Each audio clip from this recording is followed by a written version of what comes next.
السلام علیکم ورحمۃ اللہ وبرکاتہ۔ بسم اللہ الرحمن الرحیم۔ کیا آپ جانتے ہیں ایمان کے بعد سب سے بڑی نعمت کیا ہے؟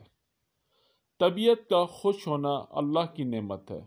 حضرت معاذ بن عبداللہ رحمۃ اللہ علیہ اپنے والد حضرت عبداللہ بن خبیب رضی اللہ تعالی عنہ سے اور اپنے چچا حضرت عبید رضی اللہ تعالی عنہ سے روایت کرتے ہیں کہ انہوں نے فرمایا کہ ہم لوگ ایک مجلس میں موجود تھے کہ نبی کریم صلی اللہ علیہ وآلہ وسلم تشریف لے آئے۔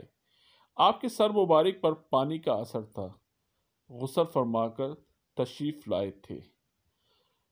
بعض لوگوں نے عرض کیا، آج ہم آپ کو خوش دیکھ رہے ہیں۔ آپ صلی اللہ علیہ وآلہ وسلم نے فرمایا، ہاں اللہ کا شکر ہے۔ پھر لوگوں نے خوشحالی اور دولت مندی کا ذکر چھیڑ دیا تو آپ نے فرمایا، متقی آدمی کے لیے دولت مند ہونے میں حرج نہیں، اور متقی کے لیے صحت دولت سے بہتر ہے، اور طبیعت کا خوش ہونا بھی اللہ تعالیٰ کی نعمت ہے۔ سنن ابن ماجہ حدیث نمبر 2141۔ اگر آپ کو ہماری ویڈیو پسند آئے تو اسے لائک کیجئے، شیئر کیجئے اور اپنی قیمتی راہ سے ہمیں آگاہ کیجئے۔ جزاکم اللہ خیرہ۔